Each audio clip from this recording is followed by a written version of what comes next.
Well, sorry about the mess in here, but I've done an awful lot of work in just that area.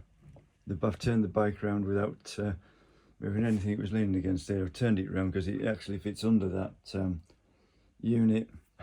If you put it in the other way, you can't get into the microwave. It wants cleaning by time. Yeah, there's a right mess on here. I've tidied some of that up and messed it up again. I was just going to say, you know, glasses. I got a microwave kiln. Apparently, it's called for melting glass, but I think it's actually for attaching, making easy to make beads to attach them to necklaces and stuff. I'm not sure if it actually melts glass, but it does go in the microwave. It was quite cheap, and when I got it, I thought, no, that's going to have to go into a kiln. It was termed a microwave kiln. I thought, no, sure you'll have to put that in a proper kiln, but no, it does go in the microwave between 6 and 16 minutes is when I looked the video up, and yeah, it does actually work. But where it actually, obviously I've dropped that and smashed it, or either I've knocked it off the worktop. Is that worktop or whatever? I've knocked it off there. I've done quite a few glasses.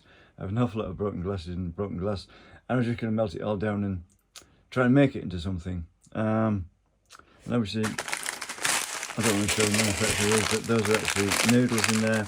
You just add hot water, well, boiling water, and leave them for a few minutes. I've got loads of them. I've got loads of plastic bags and plastic that I was going to melt down because I take them to the recycling station, because I've got to cycle there with it all, and it won't fit in me. That's my trailer. It won't fit in. I have too much to fit in that, and that's the thing. I thought, well, surely I can recycle it myself. I've tried in a pan somewhere. I have a pan. Where was it? Yeah, I've tried to melt some of them, but it doesn't quite get hot enough. That hot plates, it's some sort of high-speed hot plate. It won't do it on there at 240. That does 230. I've set plastic on fire on the rings on top, but I haven't tried because I can't see into the pan at that height. I haven't tried that, but I think it's because it was on the ring it set on fire. It wasn't quite as unfortunate as my dad's mistake with the very reliable years-old electric kettle. Did he put it down on the ring or did he leave it on the ring and turn the ring on? I can't remember, but he melted it. And he was quite upset because it was years old, this kettle, a plastic one, and it melted. And every time we got another one after that, it didn't last a couple of months. He was dismayed at how short the lifespan of them was. But this old kettle, you don't make them like that anymore. Plastic, and it melted and it was ruined. But yeah, I can understand how easy it is to do, because I think I'd inadvertently turned the rings on because the controls are quite difficult to see on that, and there's a knob at the top that does that. That operates the rings. The third one down operates the cooker unit. There's as an upper element, a lower element. You can have them both on or off.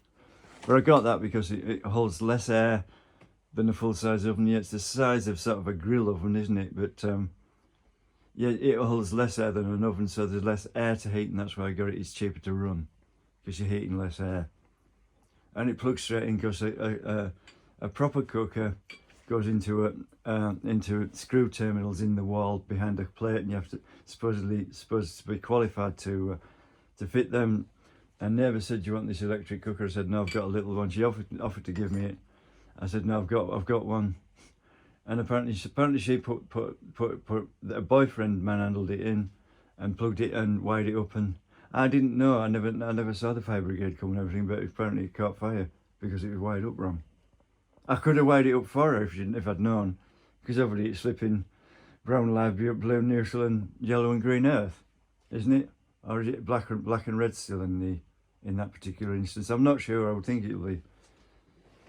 No, it'll be brown and blue. It's brown and blue now. It used to be black and red, but even in the ovens after the modernisation of the wiring scheme, but it's blue and brown now. Because I should know that, because I've got some. Well, you know, I've got one in a packet somewhere around here. It was.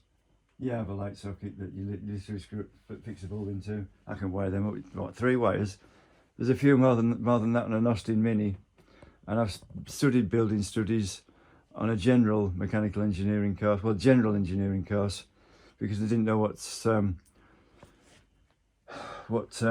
area of engineering we'd end up in. We did civil engineering, mechanical engineering, we did science, we were physics, maths, all sorts of stuff like that.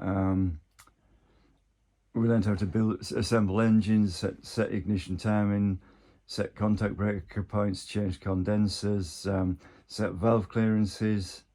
I mean, I could build an engine before I left college, because we actually had a lesson in a motor vehicle workshop, and they taught us how to do all sorts of things on cars. In that, it was about 2 hours a week for a year. We can learn a lot in that time.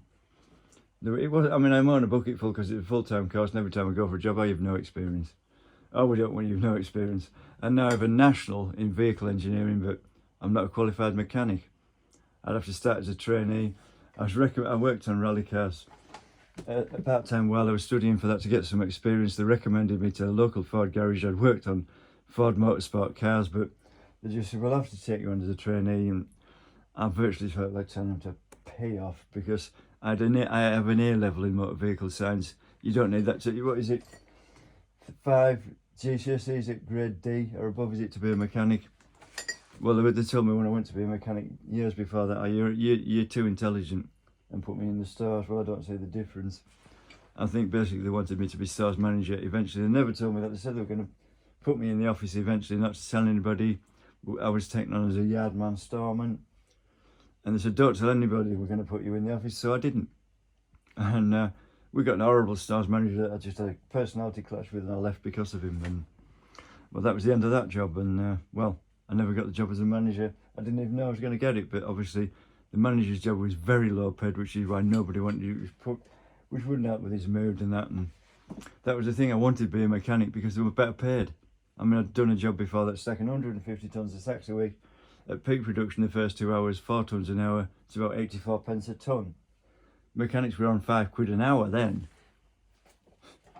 So wouldn't you want a mechanic's job as opposed to that? And if you're interested in engineering, particularly engines and stuff, that's how I got started. The first thing I did was, I tried to wire a plug up when I was 4 because I'd seen Dad do it, but Mum wouldn't let me plug it in. I plugged it in, but she wouldn't let me switch it on.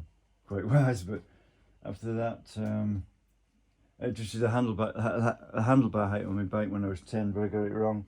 I took the bolt right out. It was, I've now learnt they're called quill stems, the old-fashioned ones. You undo the bolt a couple of turns and just tap it with a with anything like a hammer or something, just to release. There's a taper, the tapered wedge at the bottom. The handlebars are at an angle, and when you tighten it up, it wedges itself into the forks. It's not a good idea. They don't attach very.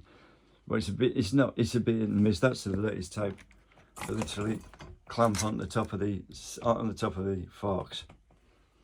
But yeah, I mean, my nana thought I was a child genius because I attempted that at the age of 10. I don't know why, because Granddad was a blacksmith.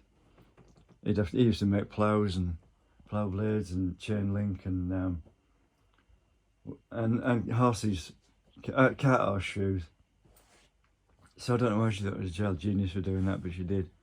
And after that, I had the lawnmower engine in bits when I was 12, because despite what some people say about the Reader's Digest, my mother realised I was interested in mending things and bought this book.